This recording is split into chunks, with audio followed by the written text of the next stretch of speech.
এসেছি চৈতালি হোম কুকিংয়ে নতুন একটা দুর্দান্ত রেসিপি নিয়ে। আজকে নতুন রেসিপির নাম হলো বাটার চিকেন। খুব সহজ পদ্ধতিতে রেসিপিটা আপনাদের রান্না করে দেখাবো। প্রথমে বাটার চিকেনটা করতে কি কি মশলা লাগছে আমি সব দেখিয়ে দিচ্ছি। প্রথমে এখানে আমি 500 গ্রাম চিকেন নিয়েছি, নিয়ে ভালো করে ধুয়ে নিয়েছি। ধুয়ে নিয়ে লবণ, হলুদ, টক দই দিয়ে মাখিয়ে ভালো করে আমি রেখে দিয়েছি। প্রায় 2 ঘন্টা ম্যারিনেট করে আমি রেখে দিয়েছি। এখানে আমার লাগছে আস্ত জিরে, আস্ত গোটা গরম মশলা, কাঁচা লঙ্কা, আদা কুচি, টমেটো কুচি, রসুন, পেঁয়াজ কুচি। এখানে বাটার, লবণ, হলুদ, লাল লঙ্কার গুঁড়ো, জিরের গুঁড়ো, ধনের গুঁড়ো, আর এখানে আছে গা ঘি আর বাটার মিক্স করা। আর এখানে নিয়েছি চিনি আর কাসুরি মেথির পাতা। ওভেনটা খুলে দিয়েছি, আমি কড়াইটা বসিয়ে দিয়েছি। এরপর আমি এখানে বাটার নেব।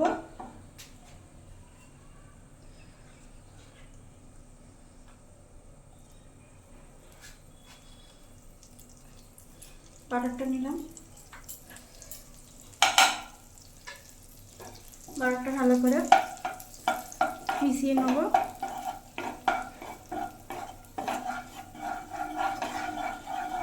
বাটারটা মিশানোর পর এখানে আমি এই একটা একটা করে চিকেন দিয়ে দেবো।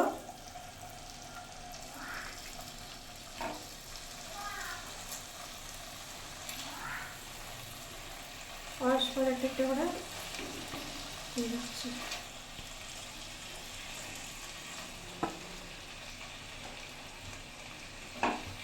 আমি বাটার দিয়ে চিকেনটা ভাজছি। পারলে আপনারা সাদা তেলেও ভাজতে পারেন বা সর্ষের তেল দিয়েও ভাজতে পারেন।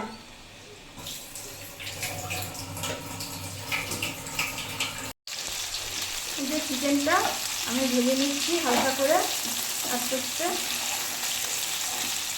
চিকেনটা আমার ভাজার মধ্যে হয়ে এসেছে, একটু বাড়িয়ে দিচ্ছি। এবার যেহেতু নামাবো তো ওর জন্য একটু বাড়িয়ে দিলাম। এই আমার লাল লাল করে ভাজা হয়ে গেছে।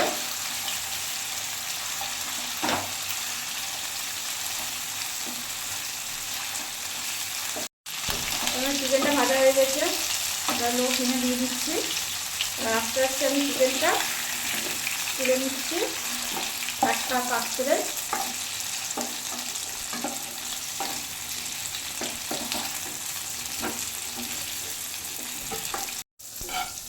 ওই চিকেন ভাজার তেলের মধ্যে আবার সামান্য পরিমাণ একটু বাটার দিয়ে দিলাম। এরপর দিয়ে দেবো আস্ত জিরে। আস্ত জিরেটা দিয়ে ভালোভাবে একটু নেড়ে চেড়ে নেবো। তো জিরেটা একটু ভাজা ভাজা হোক।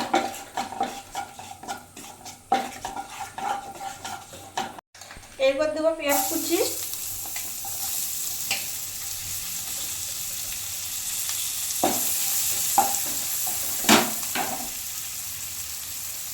পেঁয়াজ কুচির মধ্যে একটু 1 চামচ মতন সামান্য চিনি দিয়ে দেবো। আর একটু দিয়ে দিলাম। পেঁয়াজের কালারটা লাল আসবে বলে তাই দিয়ে দিলাম। এই চিপটা আপনারা দিলেও দিতে পারেন, না দিলেও দিতে পারেন। একটু ভাজা ভাজা করে নেব পেঁয়াজটা। দেবো রসুনটাতে একটু ভালো করে ভেজে নেব।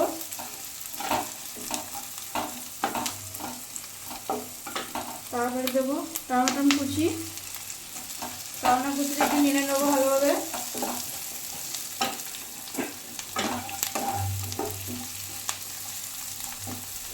তারপরে দেবো কাঁচা লঙ্কা দিয়ে আবার ভালো করে নেড়ে দিয়ে নেবো। এরপর দিয়ে দেবো আদা কুচি। ভালোভাবে নেড়ে দিয়ে নেবো।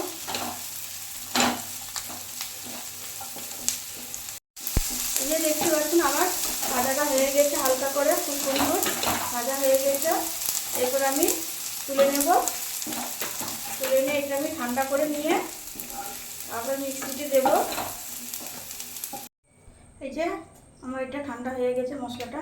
এরপর আমি একটা মিক্সারে দিয়ে দিচ্ছি। এই থালাটা জল দিয়ে আমি মিক্সারে দিয়ে দিলাম। এরপর এটা দিয়ে আমি মিক্সার, এই যে মশলাটা আমার হয়ে গেছে, কত সুন্দর মিহি করে নিয়েছি। ওর জন্য আমি আর ছেঁকনিটা ছেঁকে নেবো না। আপনারা পারলে ছেঁকে নিতে পারেন, কিন্তু আমি খুব সুন্দর করে মিহি করে নিয়েছি তো ওর জন্য আমি আর ছেঁকে নেবো না। এরপর আমি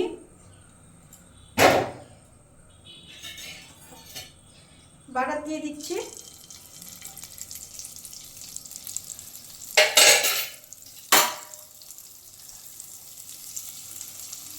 বাটার দিয়ে দিলাম। বাটারটা ভালোভাবে একটু নেড়ে নেবো।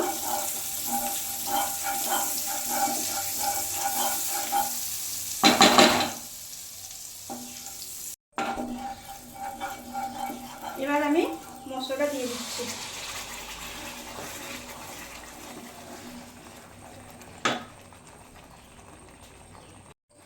এই যে মিক্সারের বাটিটা আমি দিয়ে দিলাম, যেটুকু মশলা লেগেছিল।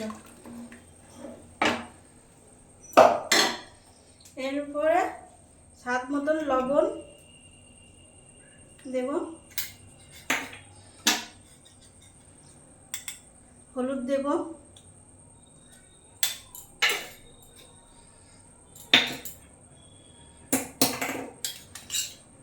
ধনের গুঁড়ো দিয়ে দিলাম। এরপর দেব জিরের গুঁড়ো সামান্য পরিমাণে। এরপর দেব কাশ্মীরি লাল লঙ্কার গুঁড়ো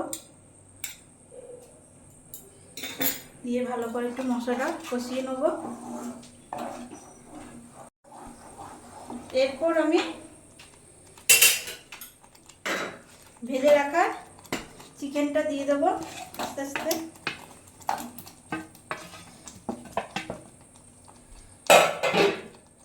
দিয়ে ভালো করে আস্তে আস্তে, এরপর আমি ঢাকনিটা দিয়ে দিচ্ছি।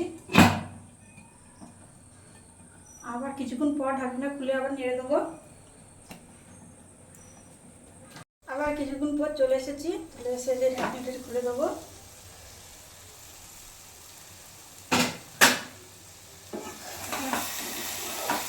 মশলাটা ভালোভাবে কষানো হয়ে গেছে চিকেনের সাথে।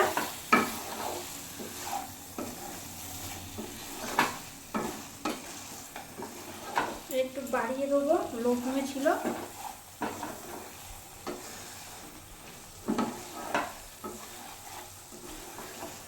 এরপর একটু সামান্য জল দিয়ে দেবো। কুসুম কুসুম করে জলটা গরম করেছি, বেশি জল দেবো না।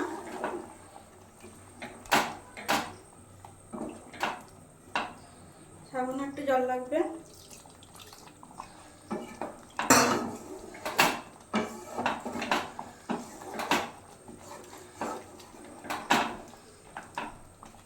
এরপর দিয়ে দিচ্ছি কাসুরি মেথি,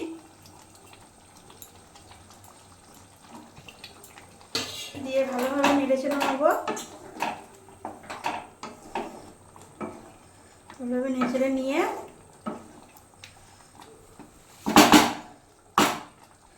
আবার ঢাকা দিব। ঢাকা দিয়ে আবার লো ফ্লেমে দিয়ে দিচ্ছি। 10-15 মিনিট পর আবার এসে আমি ঢাকনি খুলবো। আবার চলে এসেছি 10-15 মিনিট পর। এবার আমি ঢাকনিটা তুলে দেব। গরম হয়ে গেছে, দেখো কত সুন্দর কালারটা এসেছে। চিকেনের কালারটা কত সুন্দর হয়েছে দেখতে পাচ্ছ।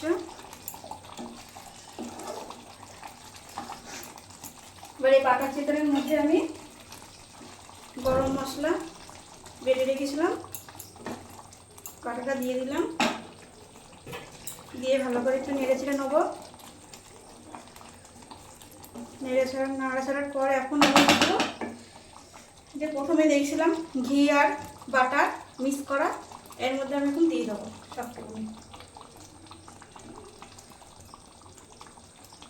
দিয়ে ভালো করে একটু নেড়ে ছেড়ে নেবো।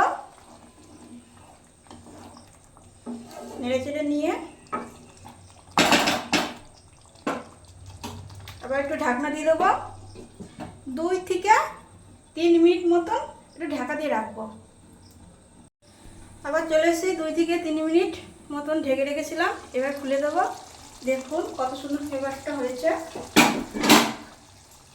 এবার একটু নেড়ে দেবো। দেখতে তো পাচ্ছেন কত সুন্দর কালারটা এসেছে, চিকেন ব্যাটারের কালারটা। আর কত সুন্দর মাংসগুলো স্টক হয়ে গেছে, বুঝেছেন? কত সুন্দর নরম হয়ে গেছে মাংসগুলো স্টক হয়ে।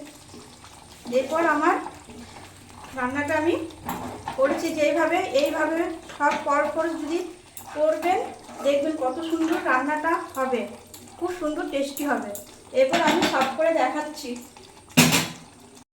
বাটার চিকেন আমার রেডি হয়ে গেছে। রেসিপিটা দেখতে পারলেন কত সহজ পদ্ধতিতে আমি বাটার চিকেনটা রান্না করলাম।